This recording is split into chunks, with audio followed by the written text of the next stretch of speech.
Good morning. Today's paper leads. Excuse me. I have terrible hay fever today, so apologies. Today's paper leads with the news that the US and China have decided to de-escalate tariffs. It's great news for your 401k. If you were following the markets yesterday, it was probably up about 3%. And in fact, it's up again another 3% today on good inflation news. So if you are somebody with, say, $500,000 in the stock market, you will have probably made 20 grand the last 2 days.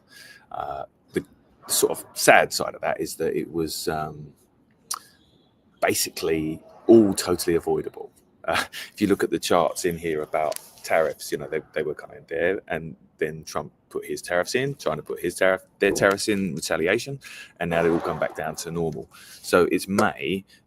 This all happened in early April, and you're talking about a month of complete wasted energy, lost time. It's difficult to read the reporting because the Times sort of phrases it all very neutrally. They say that the two sides backed off.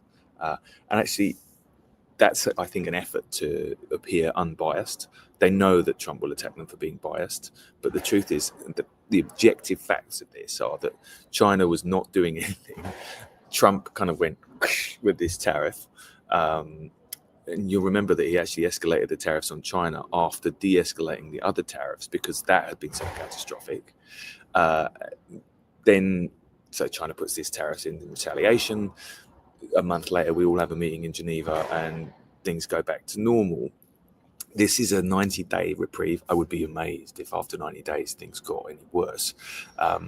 But Trump's already on to other things. He didn't acknowledge really his role in this yesterday at all. In fact, he moved on to an effort to prevent cutting, to try to get drug companies to reduce their costs, which is pretty much entirely a distraction from the fact that his Congress people are currently trying to cut Medicaid in the budget. So again, papers and the press lead with this sort of weak effort to get drug companies to cut their costs, which has no basis in law. And as you know, drug companies don't tend to do what they're asked nicely to do, even by presidents who sign orders. On the other hand, huge cuts to Medicaid. Do you know how many million Americans benefit from Medicaid? 74 million Americans benefit from Medicaid. So if you go around saying we're going to cut your benefits in the budget so we can give tax cuts to basically everyone, you're going to offend 74 million people, many of whom are already swing voters who were unhappy with you in the first place. Stupid, like just catastrophically stupid policy making, and they will reap the negative returns in 2026 and 2028. Meanwhile, we all have to put up with this kind of nonsense, and it's annoying that the Times is so studiously neutral. The way they're acting is almost like we're above this kind of stupid tittle tattle that the Trump administration is doing. They had an open goal this morning. Editors could have said Donald Trump has done a U-turn on a catastrophic bit of foreign trade policy that cost many millions of Americans millions of dollars in their 401ks for a month until he thought better of it and walked it back.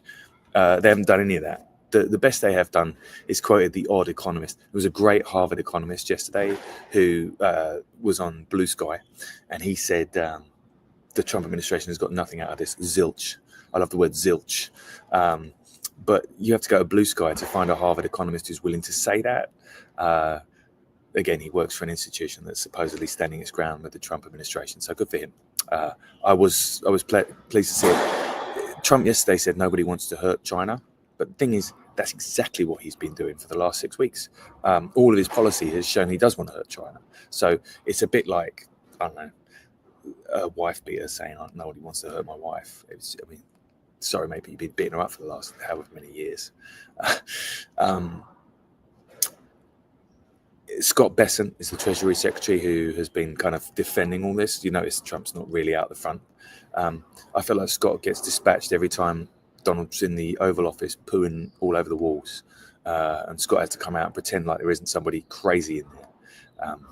This is just, it's good news, but only because we've had such horrific news for the last 6 weeks. It's good news that finally somebody's managed to talk the president into not pooing all over the walls. God bless America. I'm Matt Davis. Thanks for letting me read the newspaper so you don't have to. Check your 401k today because it might be back somewhere around where it was in the early spring. That's the only good news, really. And that is quite good news. No one likes to see it drop, do they? I'll see you later, probably tomorrow.